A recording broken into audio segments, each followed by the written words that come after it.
Hello everybody. I've got one of the coolest decks for to show you today. This one uses Wave Modulator, which is a card that I've always wanted to use on this channel. I'm telling you, I tried so many times, like 6 months ago or so. Maybe this was even longer than that ago. And I just couldn't find a way to make it compelling. I just felt like Wave Modulator wasn't good enough for what I wanted to showcase. But now I'm pretty confident that while this is still in the fun territory, this is quite a good deck actually. Um, and so we're going to be using the Wave Modulator and abusing it and its effect. So what is Wave Modulator? Well, it's this armor that was released in Lost Lands that kind of never really saw that much popularity, but it says an ally in your hand is summoned at no cost with one base attack and its health reduced to 1. Then the Wave Modulator loses 1 durability. So why do I think this didn't see that much play? Well, as an armor, there are a lot of counters to armors. Not only is it susceptible to item destruction, but it's also susceptible to being attacked. And so your opponent can just attack into it and reduce the durability. Additionally, you have to pay a durability to even use its ability. And its ability, it needs something that has a really strong on summon effect because it basically sets the stats to 1-1, which is almost useless. And yes, you can use that 1-1 as fodder for something like Sacrificial Lamb. Normally, I just think it's really expensive to play the armor, pay the 1 cost, lose a durability, lose a card from your hand, and then just to sack Lamb, which is like a draw 3, but use the Wave Modulator, use the card in your hand, and so you use the sack Lamb, and it's a net 0 in card advantage. So ultimately, Wave Modulator, I think, requires something really strong to summon. That's where some of the new cards come into play. So here, we're actually summoning Sandwing Elder. Now, here is a combo card that works with Wave Modulator. And so I know I just talked about a strong on summon effect. Actually, here I choose to go for a different method. I'm going for Replicate and using that to bring out another Sandwing Elder. Now, why is Sandwing Elder so great to use for Replicate? Well, it turns out that Replicate is another card from Lost Lands that never saw any play because of the fact that most of the great allies in the game are unique. So if you think about it, there are some very powerful allies, like maybe Infernus, that has a really strong effect boosting fire damage, or maybe Vol is a very strong shadow legendary. But these cards are unique, and so you can't use Replicate on them because you can only have one unique ally in play. So, or one copy of a unique ally in play. So that means Replicate was looking for a card that was non-unique but still very good. And Sandwing Elder fits the bill perfectly. It's an extremely strong dragon card that gives you draw power and has extremely high health. And the really nice thing about Sandwing Elder is if you have multiple Sandwing Elders out, they actually boost each other's attack. So we'll see what that means in practice in a bit. But essentially, I'm able to drag the Sandwing Elder out with the Wave Modulator into Replicate combo for 4 resources. And now we've got 2 Sandwing Elders on the field, although one of them is going to die here because 1 health is fairly easy to get rid of. But this allows us to skip our sacrifice now and start drawing some cards. And we saved another Replicate, so now we can pull yet another Sandwing Elder from the deck, which is really crazy good. And as you can see, they're buffing each other. Now they're both 3 attack because the Sandwing Elder says your other dragon allies get +1 attack. So it gets better and better as you get more and more on the field. And that's what makes Sandwing Elder such a perfect card to replicate. Now, unfortunately, our opponent is going to put an end to this combo with Dahlia. Dahlia lets you discard a weapon to kill an ally, and I think our opponent had to do that to some extent because otherwise this could have gone really out of hand with us drawing extra cards every turn just for not sacrificing. So here's where the other combo of Wave Modulator comes in. So it's really good with Forgotten Horror, and this goes back to the on-summon effects I was talking about. Some of the strong on-summon effects include cards like Forgotten Horror because Forgotten Horror is just such a great card to have, as and when it's summoned, it deals 4 ice damage to the strongest opposing ally and freezes it for 1 turn. Now, I normally don't like using Zaladar's ability like that. I kind of usually like to save it, but the reason I used it there, and I'm really glad I did because Dahlia was out and Rabble-Rouser would have buffed that, is because I wanted to make sure this Elder lived so that I could just basically have it not die. That way I could skip my sack and draw a card.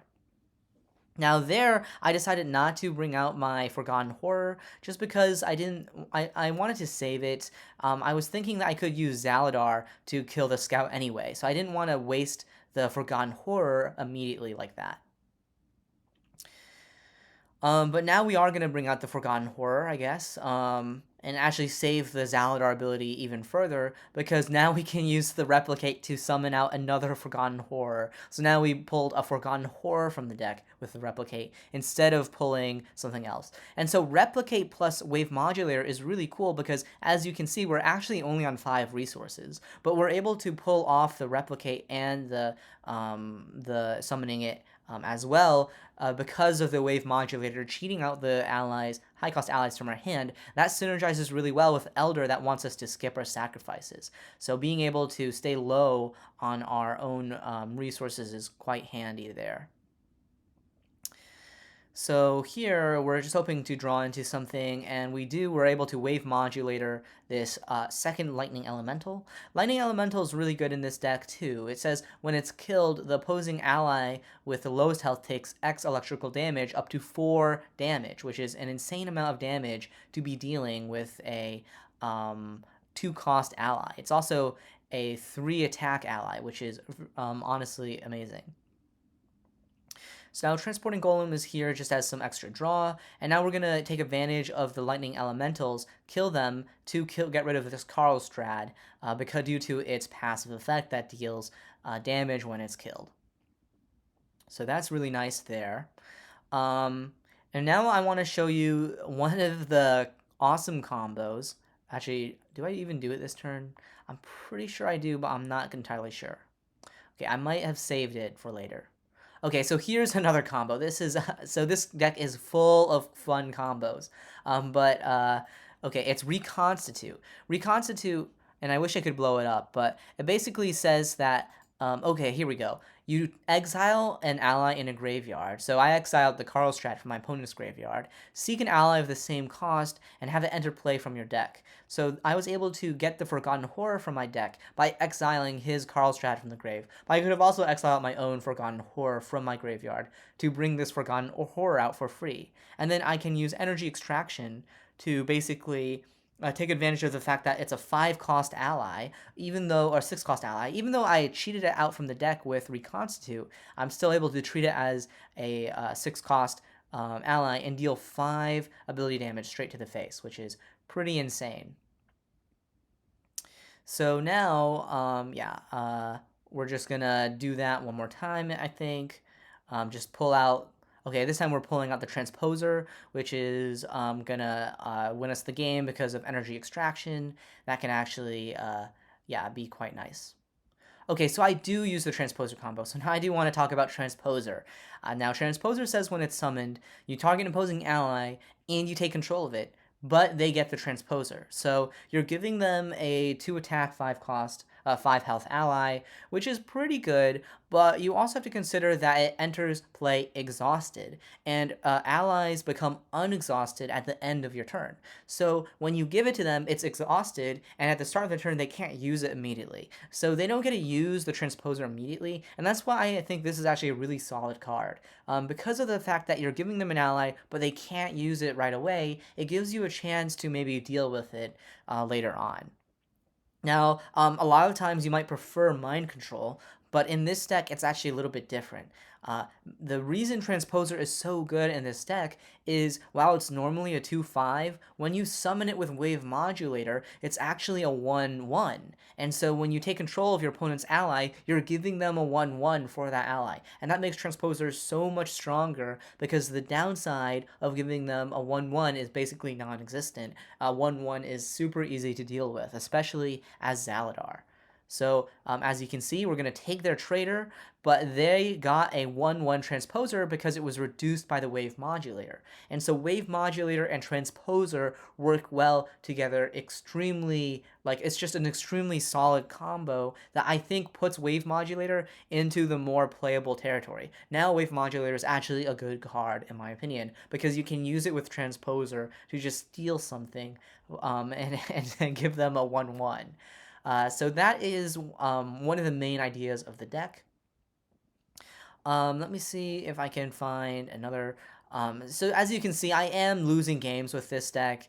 I'm not winning a lot of my games. I'm winning some of them. I'm winning enough to, I think, make this a solid, fun deck. So really with this deck, your goal is mostly going to be having fun and not necessarily trying to win the game as like a competitive deck. That said, I am still tweaking things. I think it could get a little stronger. There are some ways to maybe make this deck a little bit more consistent, a little bit better. But yeah, this is one of the games I didn't win, but it's against Serena, and against a very good player. So and so the fact that this game ended up being kind of close is pretty nice actually. So here though. I did get my 2-drop, my Lightning Elemental, but I actually don't want to summon it right now. I kind of want to hold back a little bit because I'm not at enough Shadow Energy to kill this Silent Assassin with the Lightning Elemental. So I do play a little passively here. Maybe arguably I should have summoned the Lightning Elemental there, but I just wanted to wait a little bit. Now I do make a big mistake here. I think it would have been the right move was to sacrifice something else to summon the Lightning Elemental and sack Lamb it. That would have killed the Silent Assassin. But instead I sacrificed the Lightning Elemental, and I do think that was a big mistake on my part. So I should have done that to just get rid of this Silent Assassin. That would have just saved me a little bit of extra work here. But anyway, that's a minor thing. So here I'm going to go ahead and wave Modulator into the Sandra with the Transposer to take this 3/4 ally. And yeah, I really wish I did that earlier because if I had, I would have not done this weird play where I have to Zaladar on a 1/3 and a 1/1, which I think is a very poor use of the Zaladar ability. But anyway, yeah, lesson learned for next time. Definitely try and take better advantage of your Lightning Elemental, even if, you know, I guess the reason I didn't do that is because in my mind, I'm always like, okay, I want to use Sac Lamb on a 3-cost ally, but truthfully, you don't have to do that for to get a good effect out.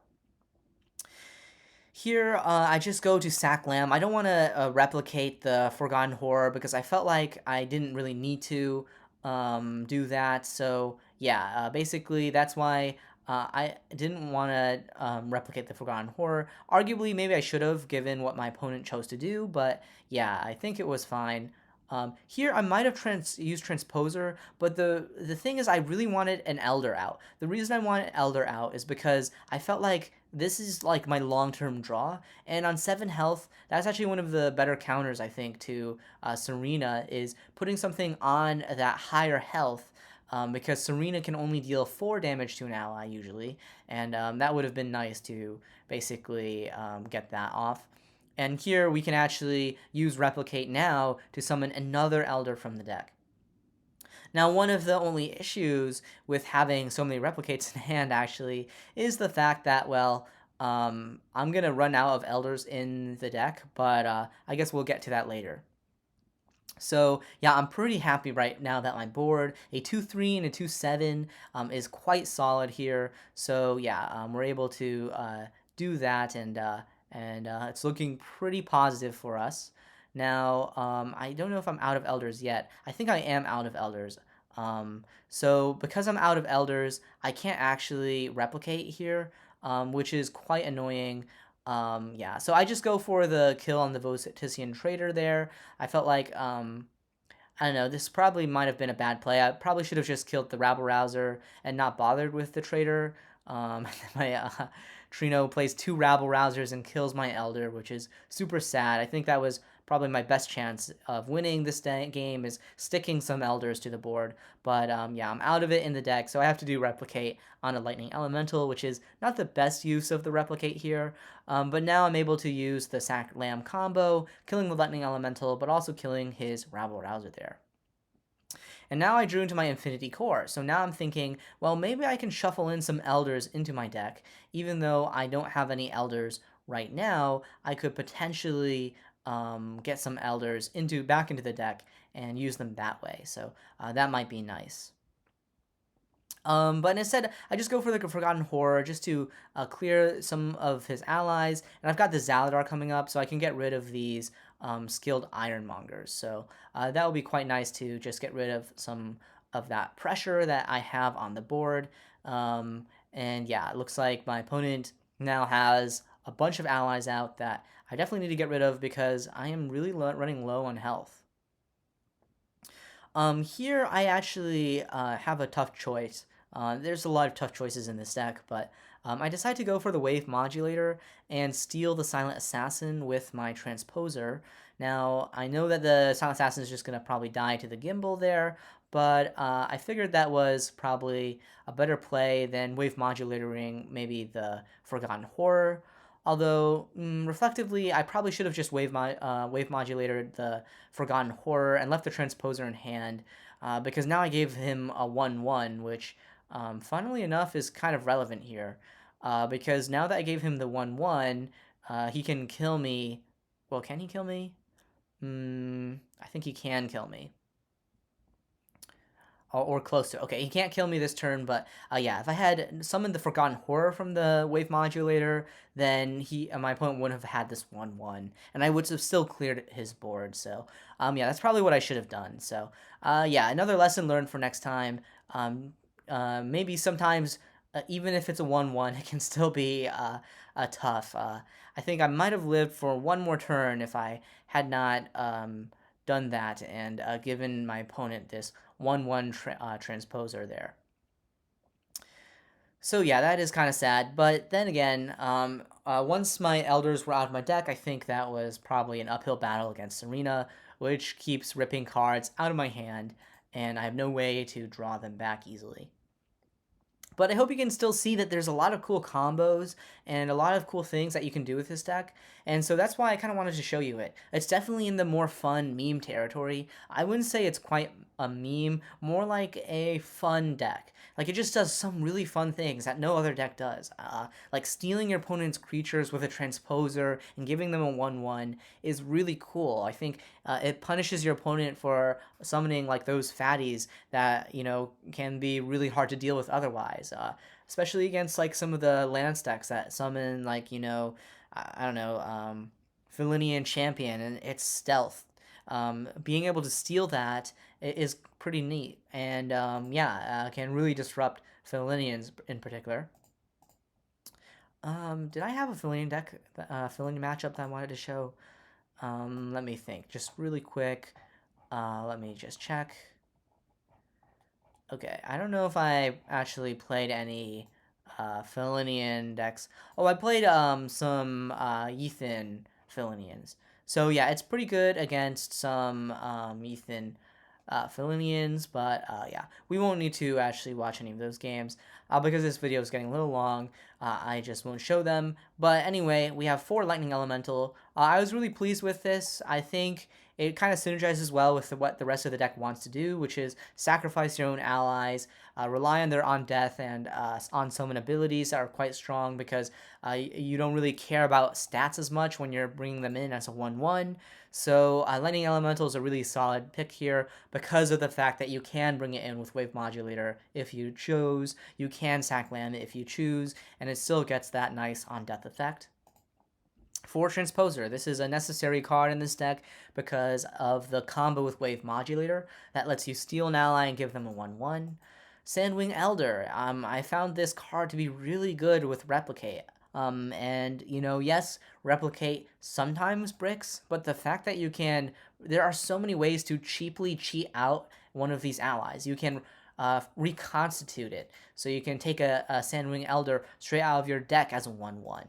You could also Wave Modulator it and get out the Elder as a 1/1 from your hand. So even if it's in the hand or in the grave, either way, you have a way to bring out the Elder for 1 cost. And this replicate then becomes a 3-cost Sandwing Elder, which is really, really solid. So very happy about that combo there. Forgotten Horror is just one of the best enter play effects in the game. Okay, and actually now I do want to talk a little bit about Enter's Play.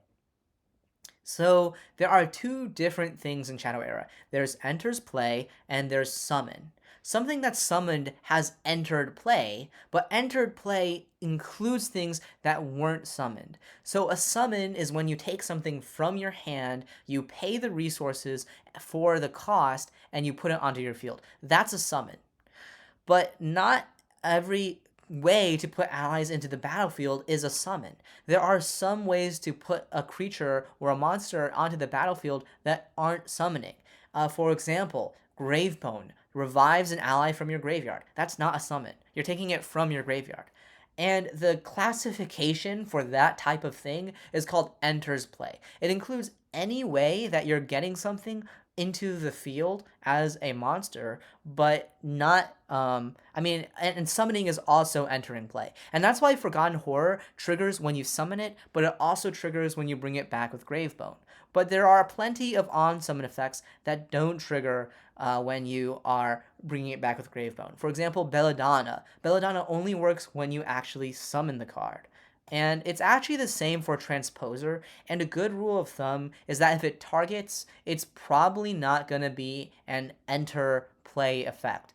Usually targeting effects are only summon effects, and the reason goes into like the coding architecture and some of the design philosophy of the game, where you're not making moves on the opponent's turn in Shadow Era as much. In fact, you're just not playing at all on the opponent's turn, really. That just, well, part of the reason for that design philosophy is honestly coming down to the coding of the game. It's a lot easier to code. At least that's how it's been explained to me. So that's why there are most of the time effects that only work when you summon it from the hand. That means that it's not going to cause all these bugs when you're having to target something on the opponent's turn. So that's the reasoning there between Enter's Play and summoning having a difference. So I hope that cleared some of the misconceptions up about the difference between summoning and Enter's Play. And Transposer here is an on-summon effect, so it's not going to work with Reconstitute. Reconstitute enters play because it's taking it from the deck and having it enter the field, but it's not summoning it from the hand by paying the cost for it. Interestingly, and what makes Wave Modulator so different from other ways to cheat out creatures is the fact that Wave Modulator is a summon. It lets you summon something at no cost. So because it's coming from your hand and it's got the word summon in the ability, that is a summon. The Wave Modulator does summon it from your hand there. So Wave Modulator does work with Transposer, and that's why Transposer is so nice here, because it in particular works well with Wave Modulator. Alright, that was a lot, but anyway, now on to the abilities. Sacrificial Lamb is a really great ability in this deck because we're cheating out these high-cost allies as 1/1s. And one of the problems with a 1/1 ally is your opponent is just going to kill it anyway. But we can use cards like Sacrificial Lamb to basically say, okay, we're going to kill our own allies. I don't care that it's weak, because Sacrificial Lamb lets you draw cards equal to that ally's cost to a maximum of 3. So when you bring out that Forgotten Horror as a 1/1, you can just Sacrificial Lamb it and draw 3 cards, which is really cool. And so that's why this card is a 4 of. Another 4 of is Energy Extraction, and that's because I think one of the main ways for this deck to actually win is you're kind of, I wouldn't call it control, maybe, yeah, control could be a good name for it, just because of the Forgotten Horrors in there. You're really slowing down the opponent with Forgotten Horror and Transposer, basically taking their allies, destroying their allies, killing their allies, and basically slowing them down while you have time to maybe set up an Elder. So I think the Elders is one way you win. But the other way you win is you just deal damage with Energy Extraction and your hero power, And if you think about it, 4 extractions at 5 damage each, that's 20. Yeah, that's 20 damage. So that's most of your opponent's health, and throw in 2 Zaladar abilities. I mean, that can kill some heroes. So energy extraction is really nice in this deck, and it's just another way to make use of your allies that you're bringing in as 1/1s. Okay, I have to say this is a card I didn't expect to work out, right? Like I thought this card would never really work well because it's so inconsistent. But actually this deck is the perfect place for Replicate because of the amount of cheating we're doing by cheating in high cost allies onto our field. So Replicate actually becomes a really good card in this deck. And I almost always want to see this card. It's just so good. I just don't know how to explain it. It's just like yeah, you're getting your high cost allies out for essentially free, and so Replicate just lets you take another one out of the deck. It's really cool. And it just allows you to be on lower resources, which is so nice in combination with the Elder. And it's really nice because then you don't have to sacrifice as many cards, so you don't need as much draw power because you're replicating instead of sacrificing to 6 or 7 resources. So you can run low to the ground, which is really nice.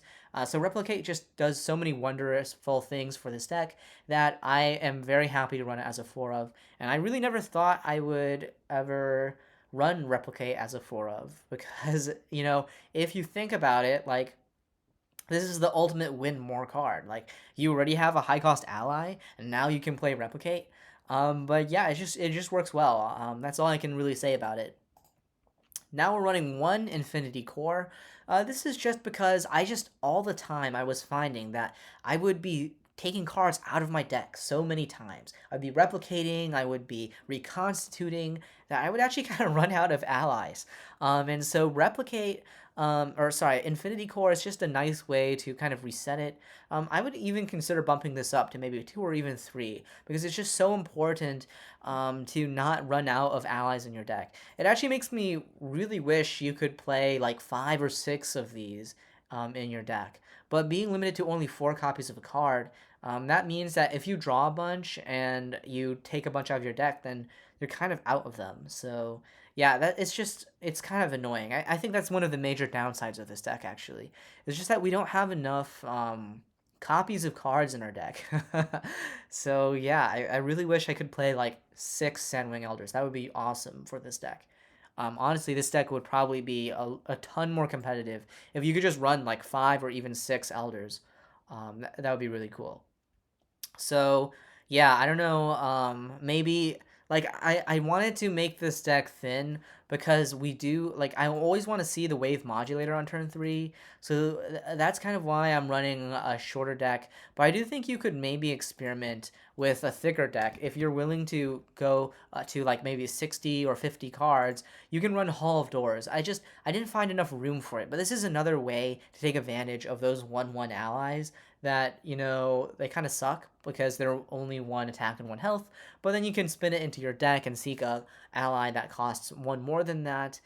Now, I do think Hall of Doors benefits from having like more allies than this deck is running. Like, I do think you need to run you would want to run 7 cost allies. You would want to run more 6 cost and 5 cost allies at least if you're gonna run Hall of Doors, because otherwise when you run out of like the links in your deck, then that really makes Hall of Doors completely useless. Like, let's say you draw all your elders, then Hall of Doors does nothing because you can't even turn a level 4 into a cost 5, and you have no cost 5s in the deck to turn into a cost 6, so you've kind of broken the chain, so to speak. And so Hall of Doors does effectively nothing. And so really, if you're going to run Hall of Doors, I do think you want to bump up this deck size quite a bit, just to make sure you're not going to run out of allies in the deck, which this deck already struggles with. And so that's why I didn't run Hall of Doors. The other thing is it's a turn 6 ability. I guess, I mean, that's fine for this deck because we're more control-y. Zaladar also helps as that control so that you're not losing to those early game allies as much. So yeah, I don't know. I think Hall of Doors, I just didn't find room for it. Okay, finally, Transporting Golem. The reason I'm running this, I don't know, I couldn't find anything better for turn 3. Like, the ideal turn 3 play is Wave Modulator, but you're not always going to draw into Wave Modulator for your turn 3. So Transporting Golem is like just a nice way to dig through your deck for your Wave Modulators a little bit more, because you can draw a card and then it also becomes an ally later. So it just helps you dig through your deck and increases your consistency a little bit. Just kind of like a nice card all around. I kind of like it. So yeah, but definitely a filler card. I think you could easily replace that with something else. Yeah, I'm not sure.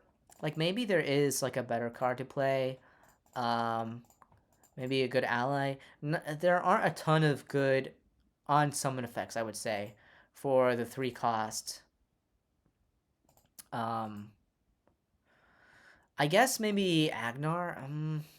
But the thing about Agnar is, if you summon it, when you summon it, like, it's gonna kill itself if you summon it as a 1/1. So I don't think Agnar is a good idea, actually. So yeah, maybe not Agnar. Yeah, I didn't find anything that was like a really good, compelling card to play as an ally on the turn 3 cost 3 thing. Maybe Stardust Actualizer, actually. Although I don't think we run enough allies to make that like happen most of the time. Oh, yeah.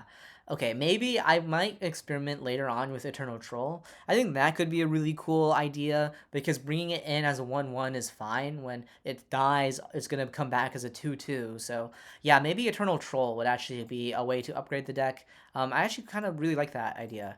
Yeah, maybe some Eternal Trolls would be cool. Um, I do think there's a lot to explore with this deck. It's already a lot of fun, but there's a lot of potential here. So anyway, I hope you enjoyed this video of more of like a fun deck that I do think you'll probably have a lot of fun with. I'm not saying it's the like super competitive or anything. I do think a lot of other decks maybe have an easier time pulling off their combos, but this is a true it's what's really cool about this deck, I think, is the fact that there's so many combos, but it's not tribe based. Like, it's not like an undead deck or even a dragon deck. Even though we are running dragon allies and we are running undead allies and we are running elemental allies, it's not an undead deck, it's not a dragon deck, and it's not really an elemental you know how there's like an elemental synergies. It's not really that either. So yeah, that's part of what makes this deck really cool, I think. Anyway, I've talked enough about this deck and how much I like it. So anyway, without further ado, I do think that you'll probably enjoy this deck. But yeah, it's probably time for me to end this video. So thank you for watching, and see you all next time.